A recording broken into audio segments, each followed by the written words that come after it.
السلام عليكم ورحمة الله وبركاته. أهلا بكم في قناة معلم أونلاين. النهاردة إن شاء الله نشرح درس النعت للصف الثاني الإعدادي، وهو درس سهل جدا وإن شاء الله تفهمه بسرعة. طيب، يعني إيه النعت أو الصفة؟ النعت هو الصفة. قال لي هو اسم يذكر لبيان صفة من صفات الاسم الذي سبقه. يعني إيه الكلام ده؟ يعني بتلاقي كلمة عندك بتوصف الكلمة اللي قبلها. طب تعال نشوف مع بعض كده أمثلة. أول مثال معايا بيقول لي هذا تلميذ نشيط. لو أنا سألتك في المثال ده وقلت لك في كلمة هنا بتوصف الكلمة اللي قبلها، هتقول لي إيه؟ هتقول لي نشيط. طب اخترتها ليه؟ هتقول لي لأن نشيط بتوصف الكلمة اللي قبلها اللي هي تلميذ، يبقى أنا هنا وصفت التلميذ بأنه إيه؟ نشيط، فعشان كده كلمة نشيط هي النعت أو الصفة. طيب، والمثال اللي بعد كده بيقول لي الطالب المتفوق محبوب. لو أنا قلت لك في المثال دهوت في كلمة بتوصف الكلمة اللي قبلها، هتقول لي محبوب. هقول لك محبوب ليه؟ طب جرب كده، هي هل محبوب بتوصف المتفوق؟ هتقول لي لا. طيب يبقى ما تنفعش نعت. طب فين بقى الكلمة هنا؟ هتقول لي المتفوق.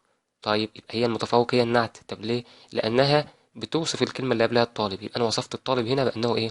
متفوق، فعشان كده كلمة المتفوق هي النعت. وأنا عاوزك تعرف إن الكلمة اللي قبلها، الكلمة اللي قبل النعت اسمها منعوت. اسمها إيه؟ منعوت. يعني عندي هنا في المثال الأول كلمة نشيط نعت، الكلمة اللي قبلها المنعوت اللي هو كلمة تلميذ، ومنعوت معناها موصوف، يعني الكلمة اللي أنا بوصفها. والمثال اللي برضه تحته اللي هو الطالب هنا المنعوت. يبقى أنا عندي النعت اللي هو المتفوق، والمنعوت اللي هو اللي أنا بوصفه اللي هي كلمة الطالب. تمام كده؟ يبقى النعت الكلمة اللي قبلها اسمها إيه؟ منعوت. طيب أنا عاوزك تعرف بقى كمان إن النعت عندي تلات أنواع. نعت بيكون نعت مفرد أو جملة أو شبه جملة. يبقى النعت عندي كام نوع؟ تلاتة: مفرد وجملة وشبه جملة. تقول أنا حاسس إن أنا سمعت الكلام ده قبل كده. هقول لك أيوه، سمعت أنواع الخبر في سنة أولى إعدادي، إن أنواع الخبر برضو كان مفرد وجملة وشبه جملة. يبقى أنا عندي هنا النعت كام نوع؟ تلاتة: مفرد وجملة وشبه جملة. طيب يعني إيه النعت المفرد؟ قال لي النعت المفرد ده بيكون كلمة واحدة. النعت المفرد بيكون كلمة واحدة. طب زي إيه؟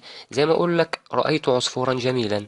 لو أنا قلت لك فين النعت هنا، خلاص بقى سهل عرفتها. هتقول لي كلمة جميلا. طب ليه؟ لأنها بتوصف كلمة عصفور. تمام.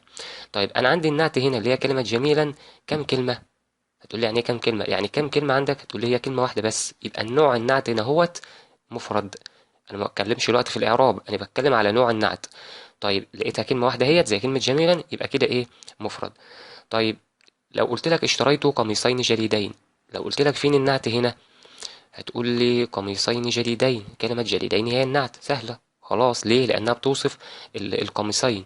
تمام. أنا عندي هنا النعت كم كلمة؟ هتقول لي كلمة جديدين كلمة واحدة اهيت.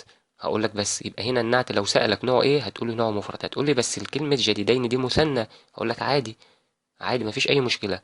الأهم حاجة بتكون النعت كلمة واحدة، حتى لو الكلمة ديت مفرد زي كلمة جميلا، أو مثنى زي كلمة جديدين، أو لو كانت كلمة جمع. مفيش أي مشكلة في الكلام ده كله. يبقى تاني النعت المفرد بيكون كلمة إيه؟ كلمة واحدة. كلمة واحدة حتى لو الكلمة ديت مفرد أو مثنى أو جمع. قال لي خلي بالك كمان إن النعت بيتبع المنعوت في أربع حاجات. النعت المفرد بيتبع المنعوت في أربع حاجات. تاني النعت بيتبع المنعوت في أربع حاجات. يعني إيه؟ يعني كلمة النعت دهوت بيبقى زي المنعوت، زي الكلمة اللي قبلها يتبع دي، يعني يبقى زيها في أربع حاجات.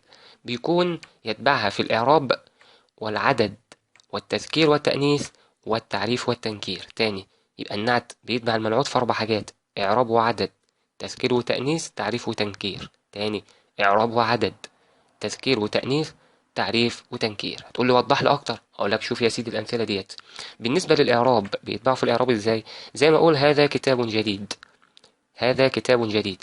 في المثال ده فين النعت هنا؟ هتقول لي المثال ده كلمات جديد. صح كده؟ هتقول لي اه لانها بتوصف كتاب. تمام. لو انا حبيت اعربه واقوم قايل نعت، صح؟ هتقول لي اه. بس يا ترى هقول نعت ايه؟ هقوله نعت مرفوع ولا نعت منصوب ولا نعت مجرور؟ هتقول لي صحيح. هنقوله نعت ايه؟ هقول لك تمام. طالما انت حددت ان الكلمه دي نعت وعاوز تكمل اعرابك، شوف الكلمه اللي قبلها بتتعرب ايه. يعني مثلا فين الكلمه اللي قبلها اللي هي المنعوت اللي هو كاتم الكتاب بتتعرب ايه؟ هتقول لي مثلا دي جملة اسمية. هقول لك تمام، جملة اسمية بتتكون من مبتدأ وخبر. هذا ديت اسم إشارة اللي هو مبتدأ في محل رفع مبتدأ. طيب هذا دي مبتدأ. تمام.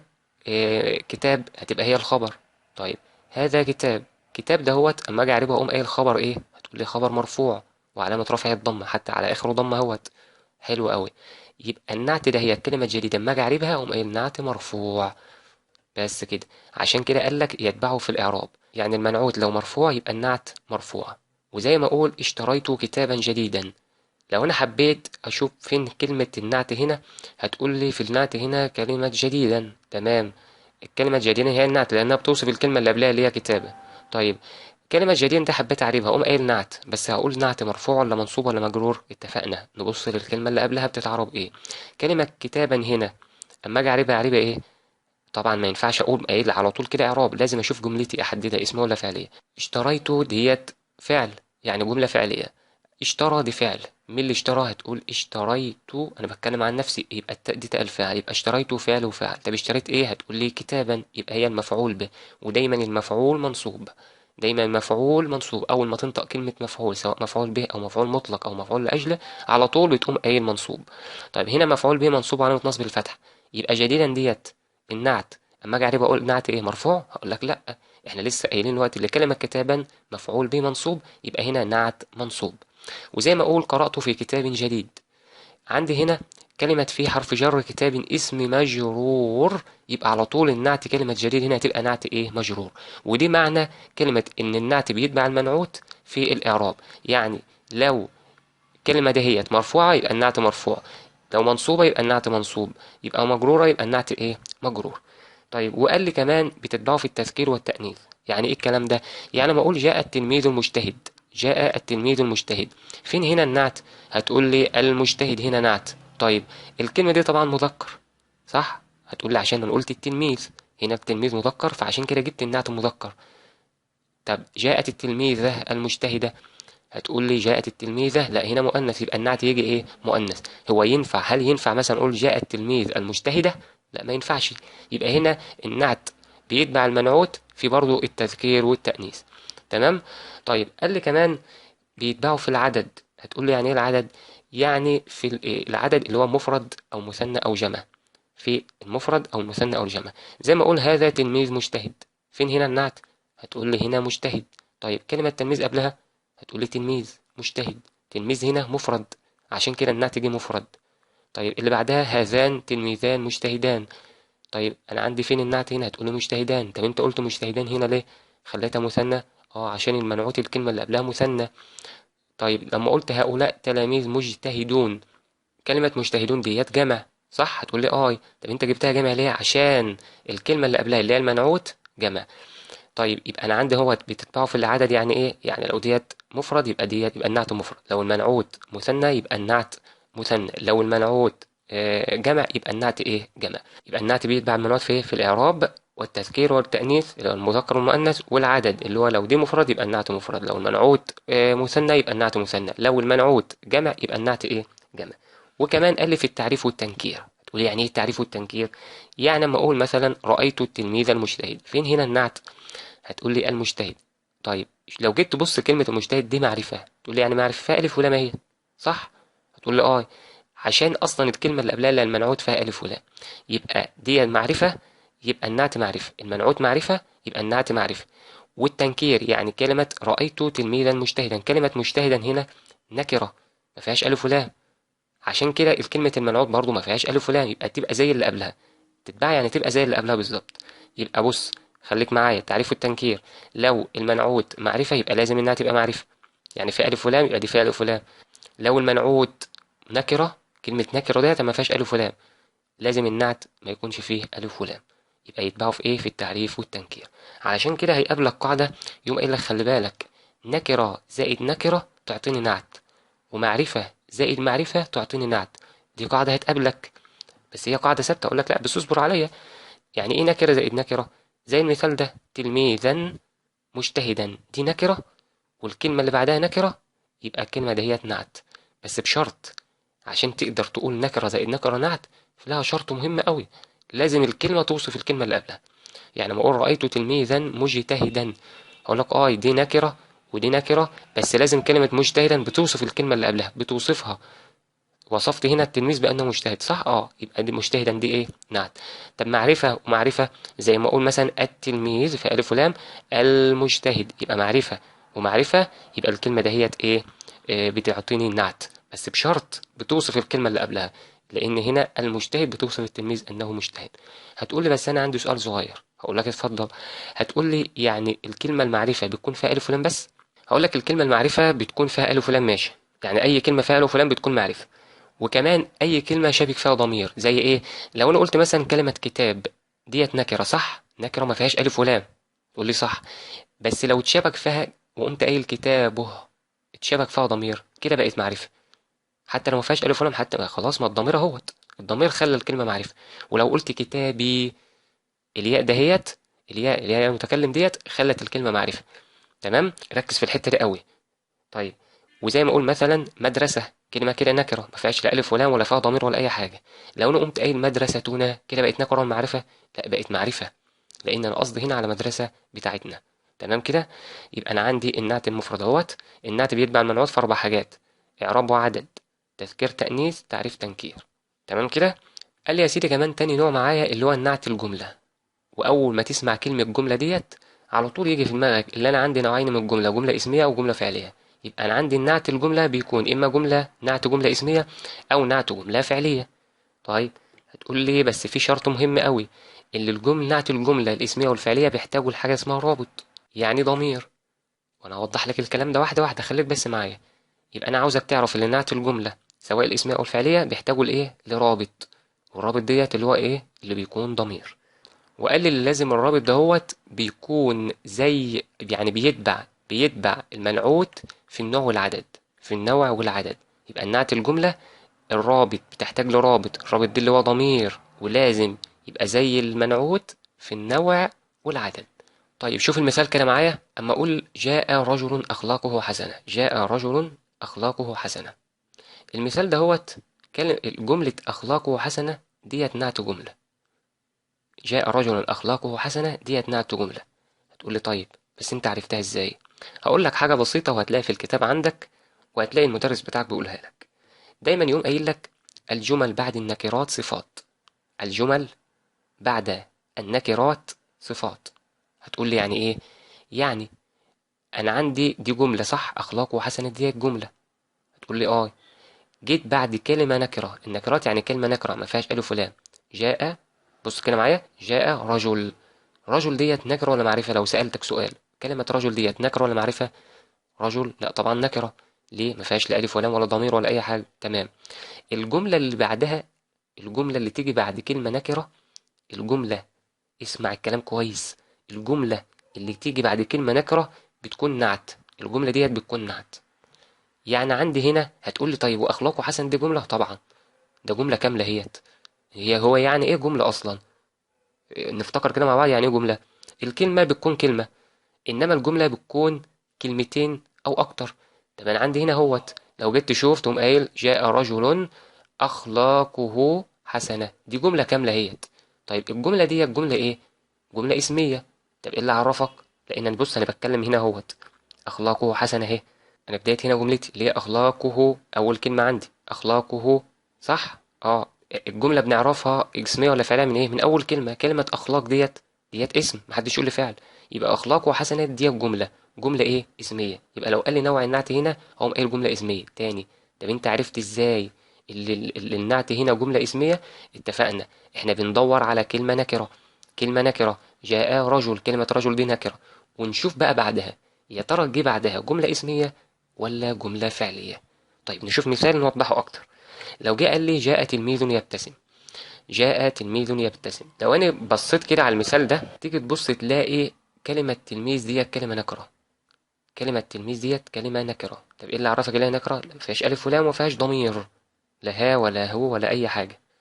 فما تلاقي عندك بقى كلمة نكرة تستنى، كلمة نكرة كده تستنى، تشوف هل يا ترى بعدها جملة اسمية ولا جملة فعلية. طب جاء تلميذ يبتسم، هتيجي تقول لي تلميذ ماشي كلمة نكرة اهيت، بس جيت بص بعدها لقيت يبتسم وهي كلمة واحدة، أقول لك لا اصبر يا حبيبي، ده يبتسم ديت فعل، صح ولا لأ؟ تقول لي صح، يبقى جملة فعلية على طول. تمام كده.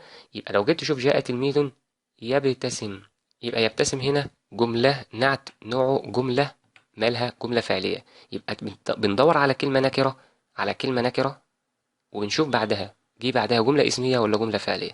تمام كده عشان تقدر تحدد نوع النعت. طب ما فيش حاجة مثلا كلمة كده ولا حاجة اقدر اعرف بيها مثلا النعت بكل سهولة؟ اسأل بكلمة شكله ايه او صفته ايه. هتقولي طب ما توضح لي. يعني لما اجي مثلا اشوف جاء رجل، عاوز اتاكد اللي ديت فعلا نعت، عاوز اتاكد ان الجمله دي نعت. جاء رجل، انا حددت الكلمه هي نكره. جاء رجل شكله ايه؟ اخلاقه حسنه، بس قبلت معاك خالص. طيب يبقى ديت جمله نعت. نوعها ايه؟ جمله اسميه. اللي اعرفك اللي اول كلمه اللي هي اخلاقه بتكون ايه؟ اسم. طيب بيقول لي جاء تلميذ يبتسم. طيب جاء تلميذ، انا عندي تلميذ هنا نكره. طيب بعدها يبتسم جملة فعلية، أتأكد أكتر إزاي؟ اسأل بشكله إيه أو صفته إيه. جاء تلميذ شكله إيه؟ يبتسم. يبقى هنا النعت، هنا يبقى كلمة يبتسم دي نعت ونوعه جملة فعلية. وزي ما أقول مثلا هذا كتاب يفيد القارئ. هذا كتاب يفيد القارئ. لو أنا بصيت لك هنا وقلت لك واديني كده دور لي على كلمة نكرة، كلمة نكرة وشوف حاجة بعدها جملة مثلا اسمها ولا فعلية. هتيجي تدور كده هتقول لي هذا كتاب، اوعى هتقول لي هذا، ما ينفعش طبعا، ما ينفعش. طيب هتقول لي كلمة كتاب كلمة نكرة اهيت ما فيهاش ألف ولام اهي. شوف كده بعدها جاي حاجة، هتقول لي هذا كتاب يفيد القارئ. تمام. كتاب نكرة صح، هتقول لي اسأل بالكلمة بتاعتنا بقى كتاب شكله ايه أو صفته ايه. هتقول لي كتاب يفيد القارئ، بس يبقى الجملة هنا عندي هنا جملة فعلية. طب ايه اللي عرفك اللي هي جملة فعلية؟ علشان عندي يفيد ديت هنا فعل، يبقى النعت هنا عندي جملة ايه؟ جملة فعلية. وزي ما اقول سمعت رجالا كلامهم صادق. سمعت رجالا كلامهم صادق. لو جيت اقول لك مثلا الجملة ديت يا ترى ديت فيها نعت جملة ولا نعت ايه بالظبط؟ اتفقنا طالما عاوز نعت جملة بتدور، حتى لو اجيب لك في القطعة كده بتدور على كلمة نكرة. سمعت رجالا دي كلمة نكرة، وبتشوف بعدها هتقول لي سمعت رجالا شكلهم ايه، خلي بالك شكلهم ايه؟ كلامهم صادق. تمام. او صفاتهم ايه؟ كلامهم صادق. حلو قوي. يبقى انت حددت هنا، شوف كلامهم صادق دي جملة. وكلمة كلام هنا كلمة كلام، كلمة كلام ديت ايه؟ اسم. يبقى الجملة هنا نوعها ايه؟ جملة اسمية. يبقى النعت هنا عندي نعت جملة اسمية. هتقولي بس ثانية واحدة. اقول لك اتفضل. انت قلت في رابط، ايه الرابط ده بقى؟ طيب نرجع بقى تاني. جاء رجل اخلاقه حسنة. فين هنا الجملة اللي احنا حددناها؟ احنا حددنا اللي دي جملة اسمية صح، اخلاقه حسنة. لو جيت تشوف كلمة اخلاقه، شفت الهاء ديت؟ عايدة على مين؟ على رجل، بس يبقى هو ده الرابط. اخلاقه، يبقى هو ده الرابط. طيب وما قلت جاء تلميذ يبتسم، انا عندي هنا حددت اللي دي جملة فعلية. طب اتفقنا الجملة الاسمية والجملة الفعلية بتحتاج لرابط، فين الرابط هنا؟ يبتسم هو صح. هتقول لي يبقى لان الفاعل هنا مستتر تقديره هو، مش يبتسم فعل. تقول لي طيب فين الفعل؟ دايما الفعل بيحتاج لفعل. يبتسم انا قصدي على التلميذ اللي يبتسم، بس كلمة التلميذ مش جاية هنا. يبقى الفاعل هنا مستتر تقديره ايه؟ هو. يبقى هو دي هو ديت المستتر ده الضمير المستتر هو الايه؟ هو الرابط، هو الرابط. يبقى الرابط بيكون ضمير عايد على المنعوت. زي ما قلت اخلاقه، الهاء ديت عايد على مين؟ على المنعوت اللي هو الرجل، لان انا بتكلم عن الرجل. اخلاقه هو ده الرابط. وزي ما اقول هذا كتاب يفيد القارئ. طيب احنا اتفقنا او حددنا اللي كلمة اللي هو جملة يفيد القارئ ديت هي الجملة النعت. نعت جملة ايه؟ جملة فعلية. طيب فين الرابط بقى؟ هتشوف انت عندي يفيد دي فعل، مين اللي بيفيد؟ هتقول لي القارئ، اقول لك لا، انا قصدي على الكتاب صح. تقول لي يفيد. طيب الكلمة كتاب جاية بعد الفعل، جاي هنا هوت. هتقول لي لا، يبقى الفاعل مستتر تقديره هو. يبقى هو ديت هي الرابط. تقول لي الرابط هنا اللي هو الضمير المستتر اللي هو ايه؟ عايد على كلمة كتاب. وزي ما اقول سمعت رجالا كلامهم صادق.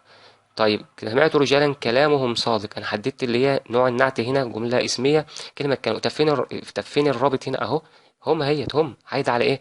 على كلمة رجال. يبقى هنا عندي برضو الرابط هنا اللي هي الكلمة ديت اللي هو الرابط الضمير اللي في كلمة كلامهم اللي هي عايدة على كلمة رجال.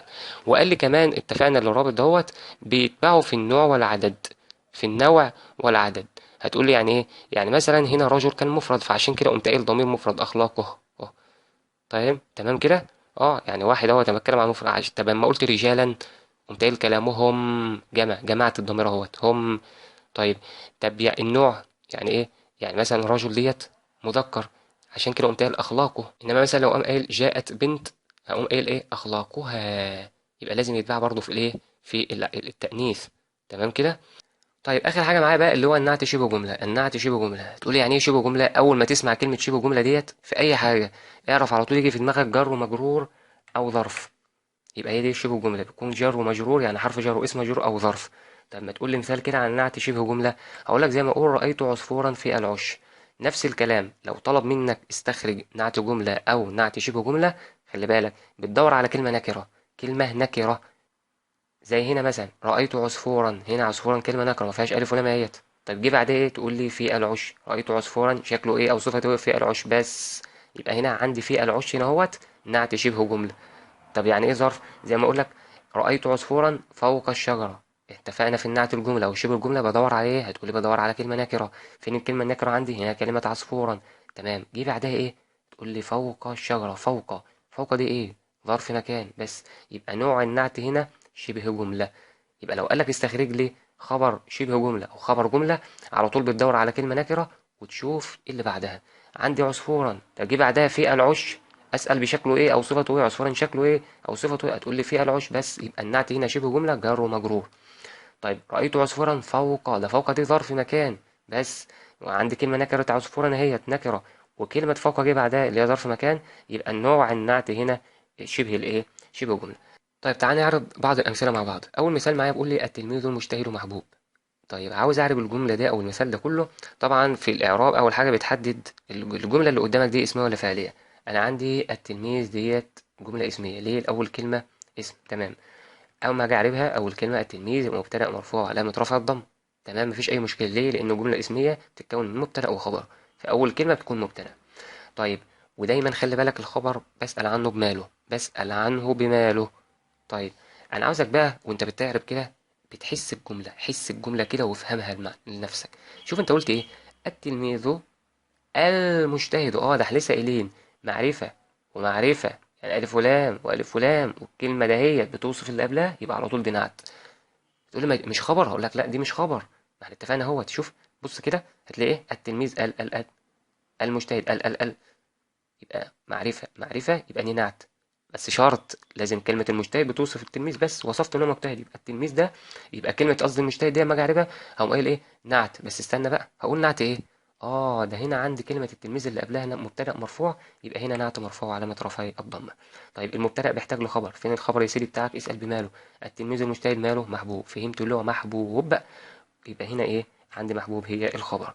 مثال كمان بيقول لي رأيت عصفورا جميلا. رأيت عصفورا جميلا. طيب حبيت اعربها نفس الكلام، حدد لي جملتك اسمها ولا فعلية؟ رأيت، لا دي جملة فعلية. الجملة الفعلية عندي رأى ديت فعل، فعل ماضي مبني على السكون. رأي. طب والتاء ديت؟ اه التاء ديت تاء الفاعل عشان بتكلم عن نفسي. رأيت. انت كده خلصت الفعل والفاعل. طيب اللي بعد كده هتدور فيه مفعول به ولا لا؟ طب اعرف المفعول به ازاي؟ اسأل بماذا. ماذا رأيت؟ شفت ايه يا سيدي؟ هتقول انا شفت عصفور بس. يبقى هو عصفورا ديت هنا مفعول به منصوب علامة نصبه الفتحة. مفعول به منصوب علامة نصبه الفتحة. طب رأيت عصفورا جميلا. خلاص انت حسيت المعنى اهوت. رأيت عصفورا جميلا. انت كده وصفت العصفور بأنه جميل. واهي نكرة، اهي نكرة ما فيهاش ألف ولام. جميلا نكرة اهي ما فيهاش ألف ولام. اه والتانية بتوصف الأولى يبقى خلاص نعت. طب النعت هقول نعت هنا ايه؟ اه منصوب بقى خلاص عرفنا. ليه؟ لأن اللي قبلها مفعول بمنصوب يبقى دي نعت منصوب وعلامة نصبه الفتحة. وزي ما أقول جاء رجل أخلاقه حسنة. ركز معايا. جاء رجل أخلاقه حسنة أنا عاوز أعرب. طيب اتفقنا دي جملة اسمية ولا فعلية؟ هتقول لي جاء ديت فعل. طيب فعل إيه؟ هتقول لي فعل ماضي مبني على الفتح. جاء فعل ماضي مبني على الفتح. طيب أول ما تنطق الفعل اسأل بمين. جاء مين اللي جه؟ هتقول لي رجل. تمام، يبقى رجل ديت هي الفعل مرفوع علامة رفع الضم. اصبر لي بقى هنا بعد إذنك. اصبر لي بقى هنا لأن هنا بقى الحتة بتاع الامتحانات. جاء رجل كده خلاص فعل وفاعل. هتقول لي طيب أخلاقه مفعول به منصوب علامة نصب الفتحة. هقول لك لا غلط. هتقول لي ليه؟ لو جيت تركز في المثال شوف كده المثال أنا قلت لك إيه في بداية الإعراب خالص؟ قلت لك حس الجملة وركز لي في الحتة دي قوي. جاء رجل، لو جيت تبص هتقول أخلاقه حسنة. ما ينفعش نقف عند كلمة أخلاق بس. جاء رجل، هم؟ صفته إيه؟ أخلاقه حسنة. ده أنا عندي كلمة نكرة هنا وجي بعدها جملة. أيوه، دي جه بعدها جملة كاملة. ركز لي فيها، ركز فيها. وانت بتعرب، وانت بتعرب فهم نفسك الجملة. فهم لنفسك الجملة. بقولها لك تاني اهو. جاء رجل شكله ايه؟ اخلاقه حسنة. ده انا فهمت هنا انا عندي اخلاقه حسنة، دي جملة اسمية. نعت جملة اسمية. طب ايه اللي عرفني؟ ما هو كلمة نكرة هيت، كلمة نكرة وبعدها جملة، وسألت بشكله ايه؟ جاء رجل شكله ايه؟ اخلاقه حسنة، ودي الجملة اسمية. اخلاقه حسن. حتى الضمير اهوت، حتى لو جيت تلاحظ هتلاقي في اصلا الضمير الرابط اللي انا بقول عليه اللي هو اخلاقه هي عايدة على الرجل، يبقى دي الجملة اسمية. طب الجملة الاسمية بتتكون من ايه؟ هتقولي من مبتدأ وخبر بس، يبقى اخلاقه ده مبتدأ مرفوع علامة رفع الضم، والهاء دهيت دايما الهاء قلنا اي ضمير بيتصل باسم يبقى مضاف اليه، دي حاجة ثابتة. يبقى مبتدأ مرفوع علامة رفع الضم اخلاق، وكلمة هو ديت والهاء ديت تقوم قايل ضمير مبني في محل جر مضاف اليه. طيب المبتدأ بيحتاج لخبر، أخلاقه مالها حسنة، يبقى حسنة خبر مرفوع علامة رفع الضم. لحد كده أنت خلصت الإعراب. هتقول لي بس كده؟ أقول لك لأ، بس أنت خلي بالك أنت حددت اللي كلمة أخلاقه دي مبتدأ وخبر ودي جملة نعت، صح؟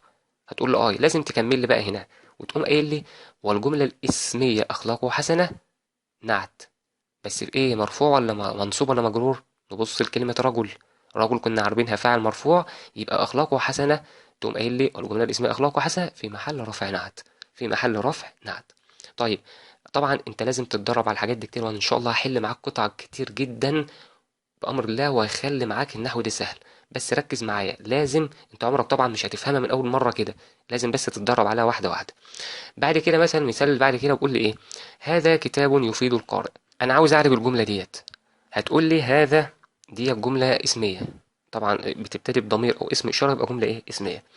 طيب هذا ديت طبعا اسم اشاره مبني في محل رفع مبتدا، ده اعراب اهوت، اسم اشاره مبني في محل رفع ايه؟ مبتدا. طيب المبتدا بيحتاج لخبر، هذا كتاب، يبقى ايه عندي هنا؟ يبقى خبر مرفوع على رفع الضم. هتقول لي يفيد ديت ده فعل. اقول لك هو ينفع يجي بعد الخبر فعل؟ ما عادي يا سيدي، ما تعرف يا سيدي معاك عادي. يفيد، يفيد دي ايه؟ تقول لي فعل، بس ما تعرف فعلك. تقول لي يفيد دي فعل مضارع، اقول لك طب ما تعرف فعل مضارع مرفوع على رفع الضم. يفيد، مين اللي بيفيد؟ هتقول لي هتقعد تفكر، ما انا قصدي على الكتاب. طب كلمة كتاب هنا؟ هتقول لي لا، يبقى اقوم قايل والفعل مستتر تقديره هو. طيب بيفيد ايه؟ ماذا يفيد؟ بيفيد مين يا سيدي؟ بتقول لي بيفيد القارئ، هتبقى القارئ هنا مفعول به منصوب علامة نصب الفتحة. طيب لحد كده الإعراب خلص؟ أقول لك لأ، ناقص حتة صغيرة، ناقص حتة صغيرة. إيه هي؟ إحنا اتفقنا هذا كتاب يفيد القارئ، وأنت بتعرب كده بتفهم نفسك هذا كتاب ده فيها كلمة ما فيهاش ألف ولام نكرة، وجي بعدها الجملة هيت، جه بعدها جملة إيه؟ فعلية. يبقى هنا إيه؟ النعت عندي هنا نوع جملة فعلية، وبكل بسهولة أقوم قايل والجملة الفعلية يفيد القارئ هي النعت. بس أقوم قايل في محل رفع ولا محل نصب ولا محل جر؟ هشوف الكلمة اللي قبلها اللي هي كلمة كتاب، لسه عارفينها خبر مرفوع بس، يبقى في محل رفع نعت، ما تبقى زي اللي ايه؟ زي اللي قبلها. وزي ما اقول رأيت عصفورا في العش، لسه عارفينها الوقت. رأيت ده فعل وفاعل، رأى فعل ماضي مبني على السكون، التاء تاء الفاعل. طب رأيت ايه يا سيدي؟ هتقول لي عصفورا مفعول به منصوب علامة نصب الفتح. كمل اعرابك عادي في حرف جر، العش اسم مجرور على جر الكسرة. بس هتقوم واقف لي كده، هتقول لي استنى، رأيت عصفورا في العش، انا ملاحظ حاجة. هتقول لي ايه ملاحظ ايه؟ تقول لي انا ملاحظ اللي هنا اللي كلمة عصفورا دي نكرة. هتقول لي تمام، وجي بعدها في العش.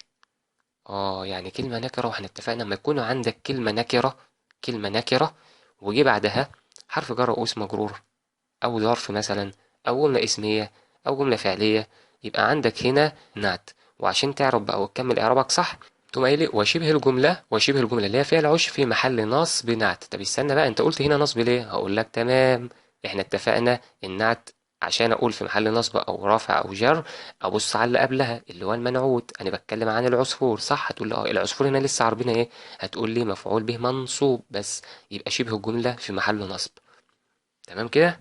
كده خلصنا شرح الدرس وبعض الأمثلة، إن شاء الله هحل على التدريبات بتاعة الدرس ده. أنا آسف إن كنت طولت في الفيديو. يا رب يكون الشرح واضح ومفيد بالنسبة لكم، وانتظروني فيديو تاني، والسلام عليكم ورحمة الله وبركاته.